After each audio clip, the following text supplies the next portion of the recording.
Why is this so important? Why was it created? Bridge Park was created by, in 1981, we had a group of people called the Harlesden People's Community Council, HPCC, and a group of people got together, saw a disused bus garage and decided that they wanted to buy it in the midst of riots and the uprising of the local community, which they were trying to prevent. And basically they had a vision for the use of this building so it would regenerate the community and put things together. They approached the London Borough of Brent and the GLC for help.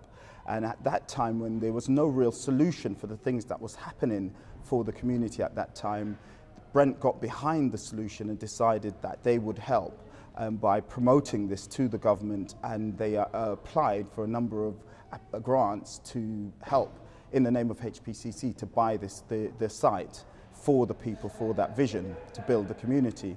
The GLC... Sorry, mics pick up every bit of noise. Sorry, Carrie. Yeah. The GLC was behind this, and there was a huge support from this, from the press, from the public, from the local government, because it was a solution that seemed to be viable for what was going on at the time. And the GLC said they would fund it if the Brent would agree to put a covenant in place to protect the community, and that's to protect the use of this for the use of the African and Caribbean community and the aims and objectives of what they were doing and things like that. So a covenant was put in place on the land at the very beginning, and that covenant was removed in 2013 when Brent approached the London Borough of Bromley, who were the successors to the GLC, and they managed to remove the covenant to protect Bridge Park and this land. And so doing, that's what set about, Brent then set about trying to sell the building to a large corporate foreign entity. So that's really what's happened and how we've come to be here at the moment. Thank you. Can you tell me what this Bridge Park, who it was meant to be for, and what that covenant was set to protect? The covenant was set to protect. Bridge Park's vision was to put in a number of business hubs, restaurants, theatres, music centres, sports centre, and multi-faith centre. And that's what Bridge Park put in. And there's up to 42 business units here, so it's quite a large site. It's 3.5 acres. And that was so important to the community at that time because it represented regeneration for the African and Caribbean community and the wider community. And so it was so important. It was heavily used, and it was an iconic place that was opened by Prince Charles when it came through, and everybody was quite amazed with what it was doing and how it was going. And that's why it was so important, and the covenant was really put in place to protect that, and that's why it's such a blow that Brent happened to remove that covenant without proper notice to the beneficiaries, who were the community, and that's what's led to them now attempting to take it over and reuse it for their own aims and try to sell the land off to a foreign entity. I'll just ask the question, you can repeat it. Was the community that set about building Bridge Park, that set about the idea, told the covenant, or that Brent was seeking to remove the covenant? No, the community wasn't notified or told in any way. In fact, we found out much later than 2013 when we did a Freedom of Information Act to the Land Registry in 2017, at the end of 2017/18, we did a Freedom of Information Act to the Land Registry and found out that the covenant was removed then. So Brent has never notified anyone, notified us who are the beneficiaries of it, and they've never made it public that they've removed it. Can you explain to me how this community felt when it found out that they hadn't been told and that the covenant had been removed? We were all devastated. In fact, there was a public meeting that we had early 2017, and the community turned out in droves and really made clear that their dissatisfaction with what was going on was how they were not being consulted, the lack of consultation, and Brent's approach to ignoring the community or ignoring us. And the community's been outraged ever since, and every single public meeting that Brent has, there's a large number of the community that turn up and let them know in no uncertain terms that it is totally unacceptable for them to try to take our land in this way and to use it by selling it to a foreign entity against our interests. What will be left for the community? There's a big advert at the front of this centre now saying that you're going to get a new state-of-the-art leisure centre. Tell me in scale what you will be losing and what you'll be gaining. Firstly, Brent never consulted us had no consultation with the community about the division of the land, how they were going to divide it up. They never consulted us about who they were going to sell it to, when they were going to sell it. They never consulted us about how the land would be distributed and how it would be used. So that's the first point. As to what they're doing now, Brent had said they purported to have consultations with the community in 2017. Those consultations were very limited because it never spoke about the things that I said to you earlier. They never consulted us. They just literally spoke about how people were going to use the swimming pool, whether it was going to have 4 lanes or 6 lanes. So it was a fait accompli that Brent were delivering to us. The land is 3.5 acres, and Brent are giving us they haven't been exact. Brent have been very careful in they haven't given out the detail about the exact proportions that they're going to retain and give out, so it's not very clear. But they're planning to give us less than 25%, I would say, of the original land space. And what they're planning to do on it is nothing like we already have in the centre. It represents a mere fraction of what we have already. And it's just a shame that Brent should approach it in this way. And we intend to stop them. We intend to build. We've got a vision for the land. We've got ideas for academies. We want to build the UK's largest African and Caribbean centre. We want shop supermarket. We've got an education and sports centre, an academy to be built. We've got a commercial centre, and we've got a technology centre and a multi-faith centre. So the use of this land would be very similar to what the aims and objectives, the original aims and objectives are. Raheem Sterling has tried to get involved, and his representatives have, and they've been offered another piece of land where he could potentially put his academy, but it's nowhere near the St Raphael's estate, one of the poorest and got the highest crime rates, some of the highest crime rates in London. It would be far too far for a child to walk to, wouldn't it? Yeah. Firstly, I would say we're in deep talks with a number of celebrities.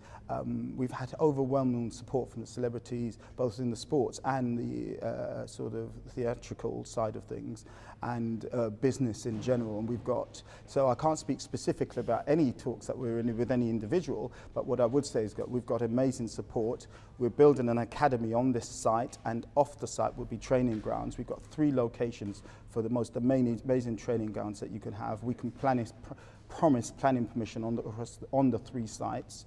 We've got alternatives for football, track and field, and a number of other off-site training grounds, and the academy can be housed inside for our centre. So we've got solutions that will be backed for the community that are viable as well, because Brent would try to say that their solution is the only viable solution. We are speaking to 3 of the UK's largest builders that were excluded from the deal with Brent because they never went out to competitive tender.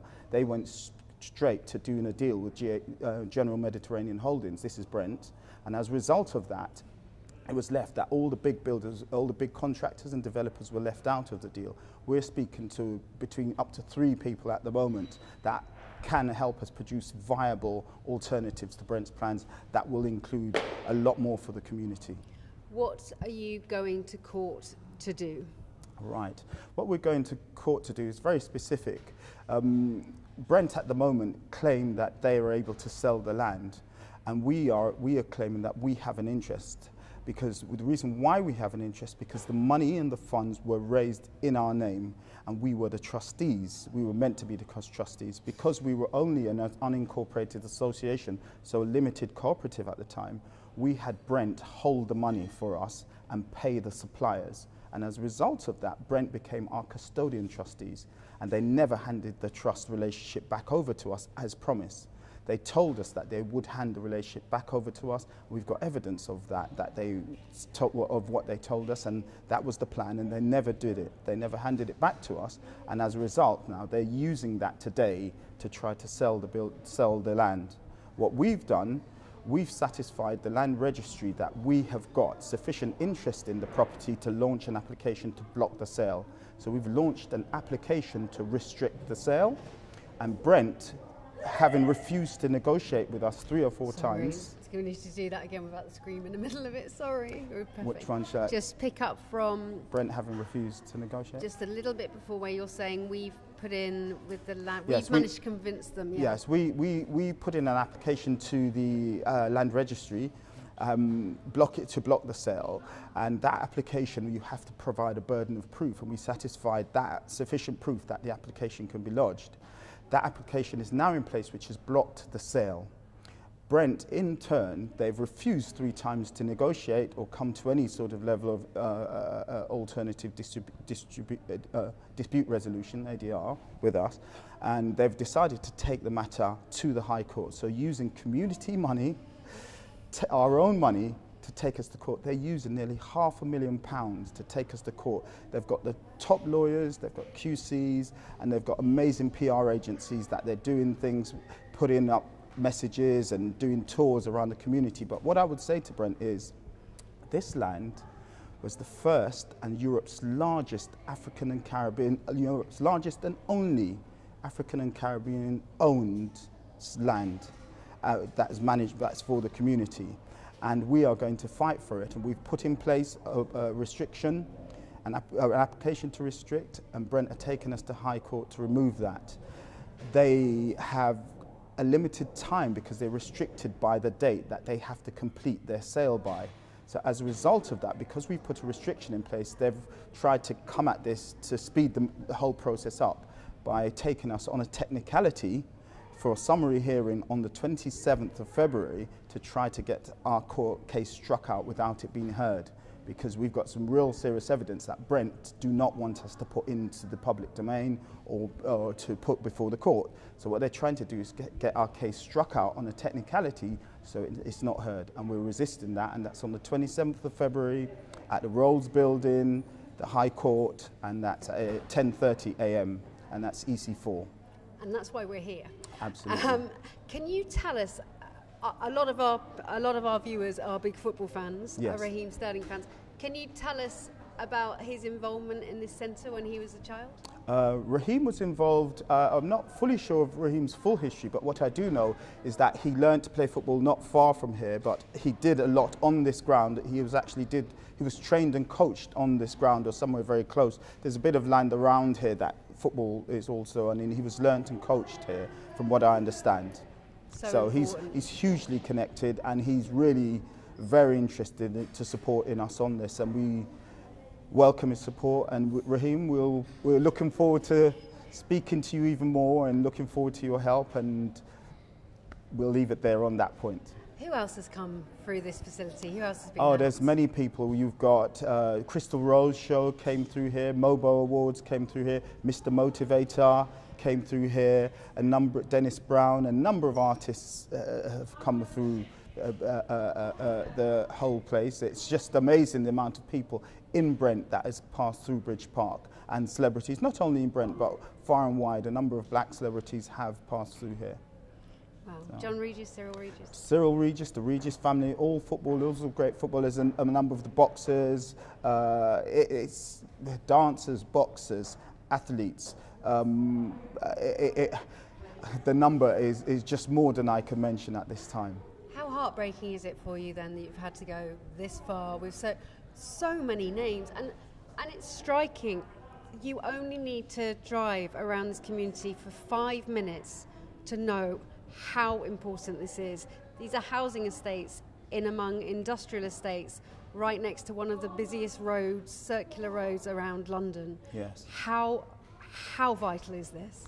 Oh, it's so important. This means so much to the communities. There's very little regeneration going on that is targeted towards our community and to the local community. And Bridge Park really represents everyone's dream and everyone's vision of where things can go now. We've had so much austerity. There's a lot of youth crime and violence going on in the area. There's a lot of what we call ends wars, where one community, local communities against the other.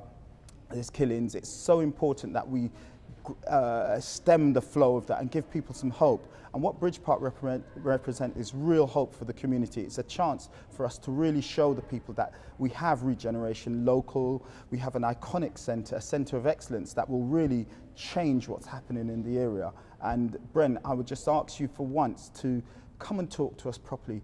Come and negotiate with us. We want to be involved as partners. We want to be the stakeholders and control our own land. And we'll ask you, Brent, to cease the action of the 27th, cease selling it to General Mediterranean Holdings and give the community back. Don't take our gold and give us sand. We want to keep our land. That's what I would say. Amazing. Thank you very much. Can we just get 2 shots of us chatting?